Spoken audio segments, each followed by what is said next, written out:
Dear friends, I'm Dr. Harmesh Kumar, a licensed clinical neuropsychologist in the state of California. Most of you know that I have been working in the mental health field for last 35 years with my doctorate from PGI Chandigarh and postdoctoral training from UCSF under Professor Ronald Ruff in San Francisco. And now I have started my private practice, only consulting, not a practice, because I have been doing clinical practice for many years.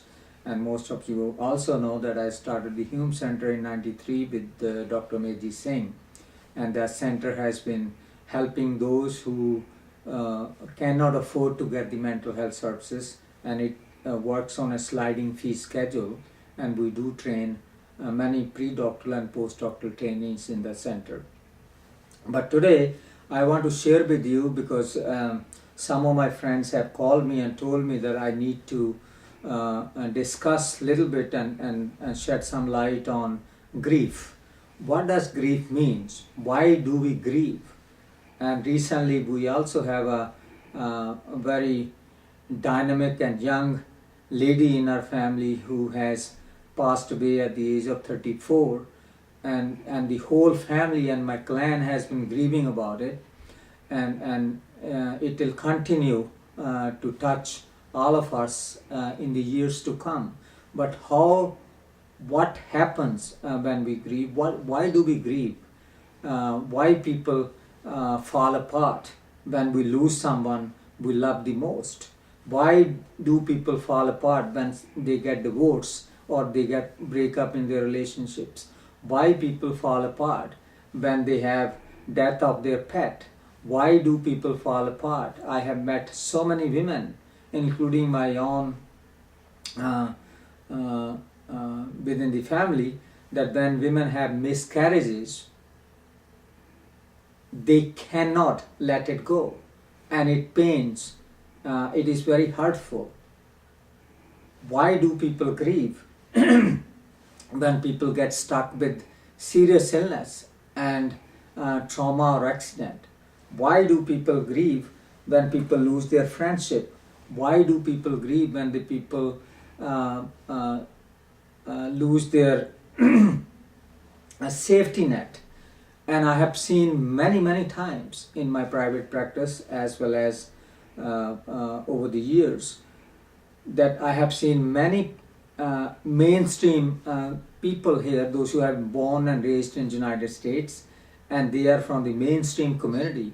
They have moved away from their parents' home when they were young, and they have been very successful in their lives. They got married, have children, but when their parents passed away, and they come to sell their homes where they grew up, people fall apart. So there are so many reasons people grieve. Why people grieve when they move from one place to another. So with all these things, there are so many different situations which lead to really big losses, and big losses do hurt us as human beings. And there have been many ways people have been grieving. Many cultures have different ways of grieving.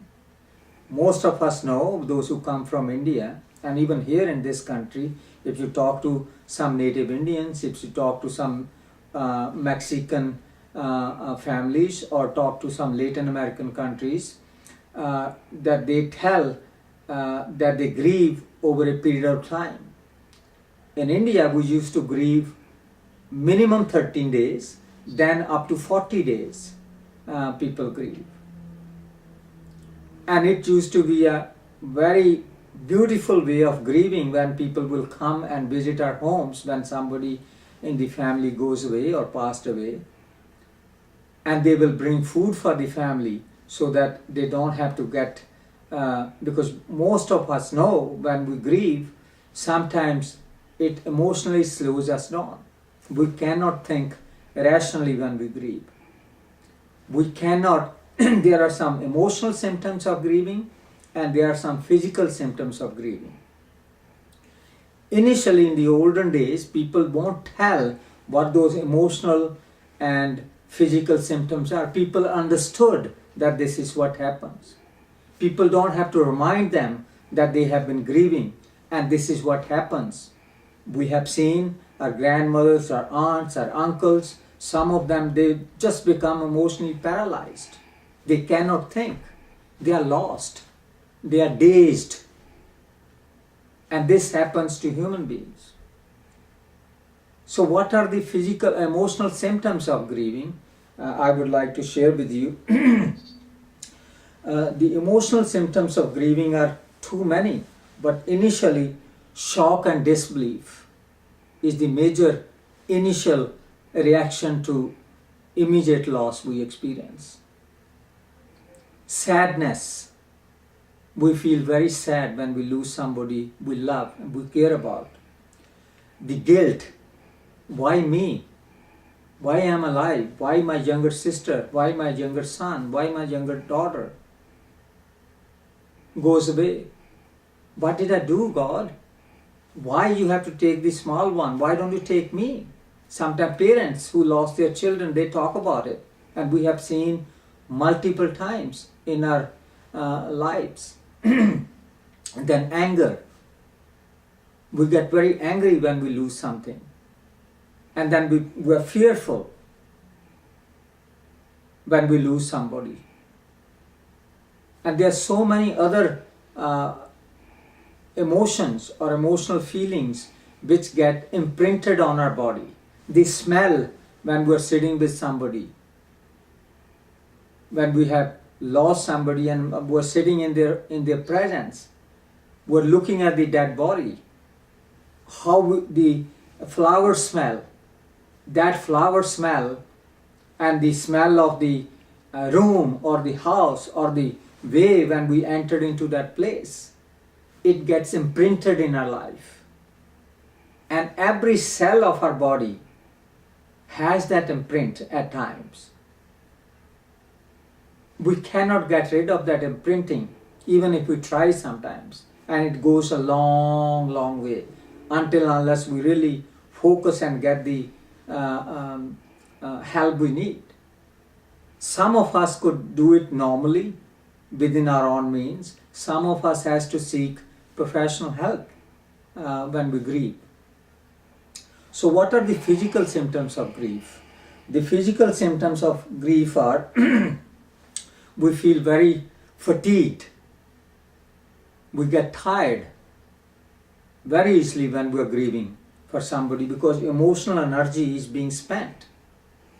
Sometimes we feel nauseated when we lose somebody we love. Sometimes it also lowers our immunity, emotional as well as physical immunity. We get sick. We feel inertia when we're grieving. Some of us lose weight. Some of us gain weight when we're grieving. We have so many body aches and pains when we're grieving. Sometimes the somatic complaints. People, those who are not inward most of the time, they want to focus externally on those body pains. Some of us cannot sleep well. We suffer from insomnia when we are grieving. Everybody has a different reaction to the loss they experience. And everybody grieves based on his or her own resources, which is unique to them. Dr. Holmes in 1970s, he did a study on stressful life events. And he did mention that people, those who have multiple stressful events in a short period of time, emotionally and psychologically they fall apart. When they don't have the support system. I think it was in 1984 when I did a research paper in PGI Chandigarh when I talked about the buffering impact of social emotional support system on our psyche. Because in India we have so many relationships, and we could recognize those relations based on the we have name for every relationship. My father's older brother is my Thaya. My mother's older brother is my mama. Even younger brother is my mama. Chota mama, bada mama. And then my father's younger brother is my chacha. My father's mother is my bhua. My mother's sister is my masi. We have those relationships recognized, and they were so beautifully described because they evolved over centuries of time. Here, everybody we call auntie and uncle, and everybody we call a cousin. But it doesn't say if he's my bua son or my taya son, my chacha son, my masi son. In India, we have those relations, but they didn't come over a one-day period. These relationships, they evolved over a period of time, because every culture, as I said, has a different way of grieving. We are in United States, and we have so many stories, and the grieving is so fast. In the olden days, the hospital will keep you, insurance companies will keep you, if you fall apart, they'll keep you at least 1 or 2 weeks in the hospital to stabilize you emotionally, and they'll pay for that. Now they want you to come to the surgery room in the evening, and they want you to leave either in the middle of the night or early morning. There is no time given for grieving. Your boss is waiting for you to come to work, because you get paid based on the hours you work, not based on how you grieve. So we really need to focus on what are the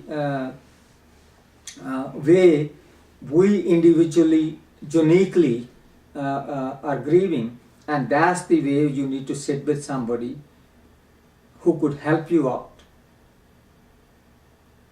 And sometimes the helper, sometimes they are also wounded themselves, and they are not spiritually anchored. And I have seen over a period of time, at least 35 years I am in mental health field, that people, those who are not spiritually anchored,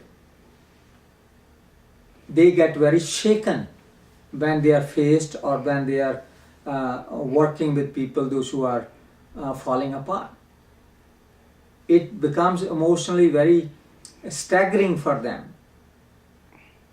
That's why unless we, the healer, work on ourselves, we cannot heal other people. And the system here in this country is not for healing. The system here is to manage your symptoms. I work with people to heal them, but it costs a little bit more because it takes time. So, what are the different stages of grieving? You know, all of mental health professionals, even people in this country and all over the world, they have been talking about the 5 stages of grieving by Elizabeth Kubler-Ross. And that's a very simple or simplified way of describing the grieving process. But it is much more complicated than these 5 stages. What are those 5 stages of grief or grieving process? One is denial, that no, this doesn't, my sister, my mother is still alive. We deny that it happened. As I said, recently we have that tragedy in our family, and the family member said, I can't believe she's not here. I still believe she's there. And that's the phase of denial. And these phases we're talking about, they don't happen hierarchically or in a ascending or descending order. They don't go in certain orders. Everybody, as I said, grieves in their own unique way. So the second stage I was sharing is anger. We get very angry. Why this is happening to me? And sometimes we get angry at people we love the most during grieving process. If somebody is trying to, hug her in a loving way, we push them away when we get angry.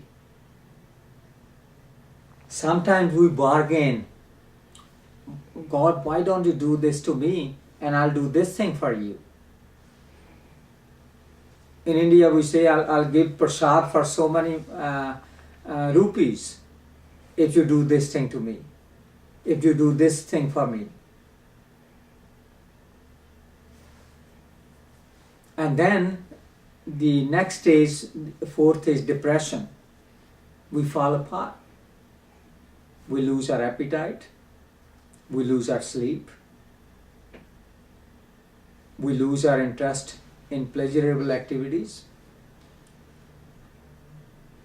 All these signs are signs of depression when we get deep into this. And then the fifth stage is the acceptance stage. When you accept, even though we have in Sikhism or in Hinduism that we have to accept God's way of dealing with this in a very unique way. Sometimes we give power to the, because we do accept our limitations as human beings, that this is what has to happen, and then this happened. If it was God's act, God has brought us to this life and He has taken that life. God has given me this thing and God has taken this thing from me. But that acceptance stage comes after a lot of emotional work on ourselves. And one of the emotional work, sometimes we cry a lot. Many people may tell you, oh, don't cry. You don't need to cry. Be a man. But sometimes crying really releases all those bent up feelings. And ourselves, as I said, it gets imprinted, all the grieving, all the losses, sometimes they get imprinted on our each individual cell. And sometimes when we cry, some of that imprinting wash away with that crying. And we do need people sometime around us who are able to support us and understand us at that time. So these were the 5 stages: denial, anger, bargaining, depression, and acceptance.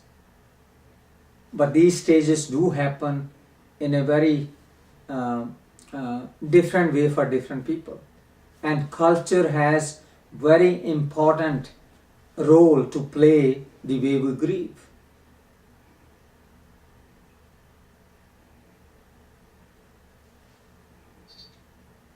In this capitalistic world, as I mentioned in my previous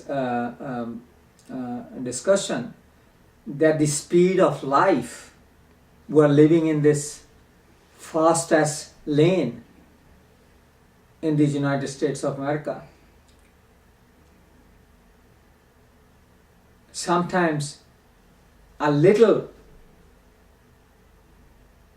bumps in our life throws us much more out of balance than we think it does. Whenever these emotional speed bumps comes, they throws us away, because we are moving at a very fast speed in our daily life. We think that freeways are smoother and they are not speed bumps.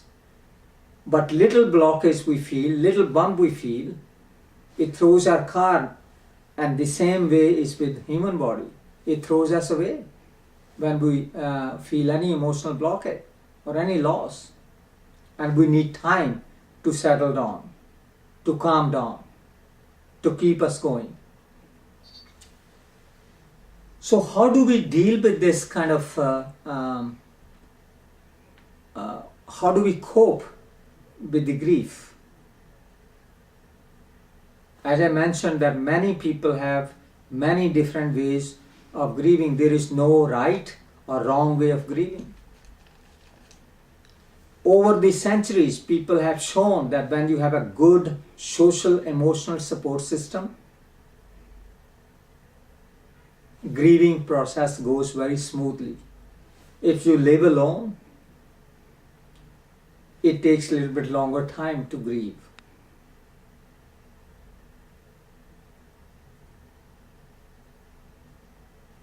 So we need to select the people we are around when we're grieving, and see who is your, what is your friendship circle, who you trust the most. Because sometimes I have seen in my private practice, that when you share your emotions with somebody, a feeling with somebody in that grieving process, sometimes your own friends, those who think that they are your friends, they start exploiting you. I have seen many women, when they go through this domestic violence incident and they move to some friend's house, and that friend, if he's a male friend, they started emotionally exploiting those vulnerabilities a woman goes through. Therefore, we need to, because emotional slipperiness is so important. Sometimes people are not even aware of it. Unconsciously, people do manipulations. And only people do manipulation because that's how they grew up. That's what they learned.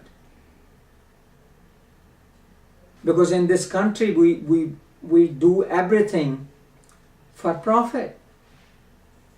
And when you do everything for profit, unconsciously, we wanted to see where we're going to get the maximum profit. So therefore, we need to find people, those who are aware of their tendencies. And we call this process in mental health, in psychological terminology, a transference or countertransference.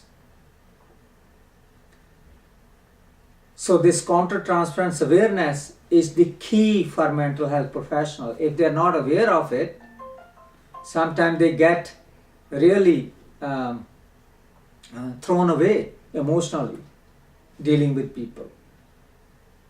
Sometimes they get contaminated with the emotional viruses they are dealing with.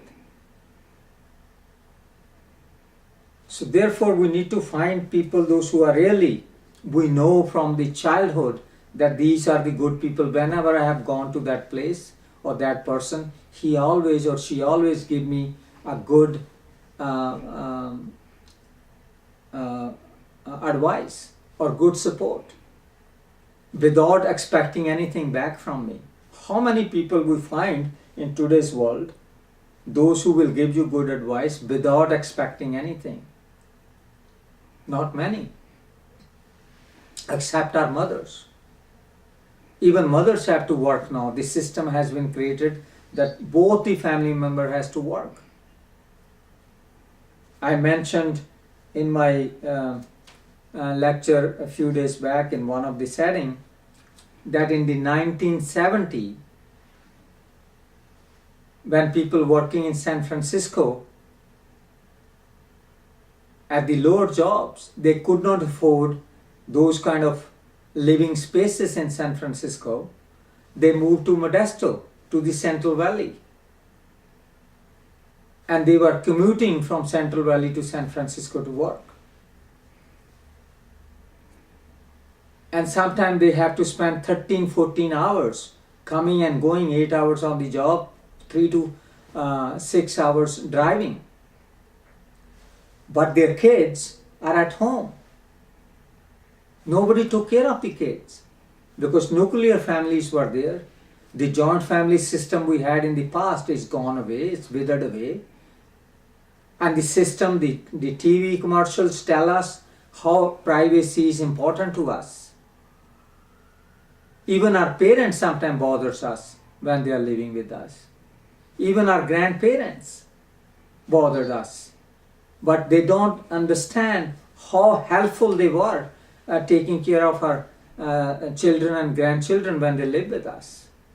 And those children who were left behind in the Central Valley, they got into drugs. They got into other problems because there was no supervision. The people unintentionally, sometimes intentionally, exploited the innocence of those kids. And those parents have everything. They work hard, but they lost their kids. Their kids are no more with them. They are emotionally, mentally gone, physically gone. I deal with so many those adults now from the 70s, they are into their 60s now, about 50. And they are so depressed, they are so traumatized, they are so dysfunctional. What we do today, sometimes the result shows up 30, 40 years later. So we need to work on this in our own unique way. As I said, culture has very important role to play. How do we grieve? So what are the coping mechanisms? There are many mechanisms which have been found really helpful for people, those who grieve. The very first process is accept your feeling that you're grieving. Face your feeling. Don't deny them. If you're feeling vulnerable, sit with somebody who you are trusting the most. So you have to face those feelings. And second is, you have to express those feelings honestly. Be authentic. But be authentic in front of somebody who you trust the most, who won't exploit you.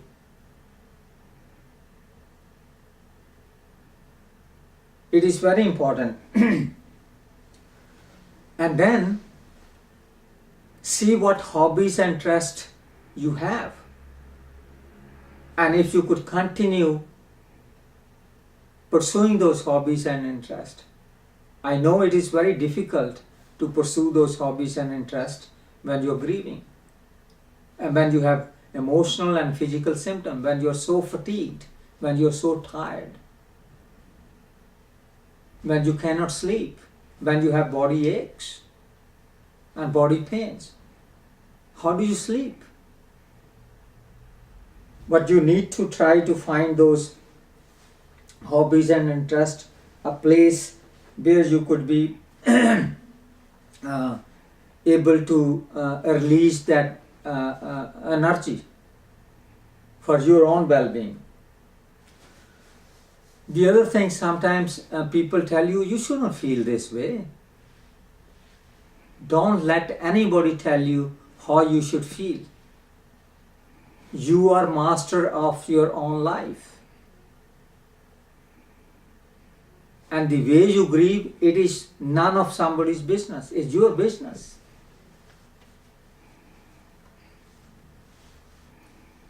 And then, very important thing I have seen over the years, identify those triggers before they happen. Like people fall apart on the death anniversaries, on the anniversary of divorce. Even married people fall apart on the wedding anniversary, because when they are not happy in their married life, they remember all those bad things on the wedding anniversary rather than being happy.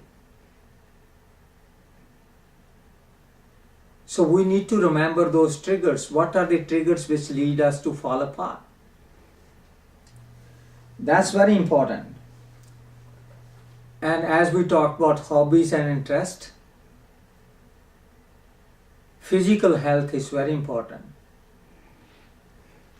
And sometimes it's not easy to maintain your physical health when you're having emotional pain.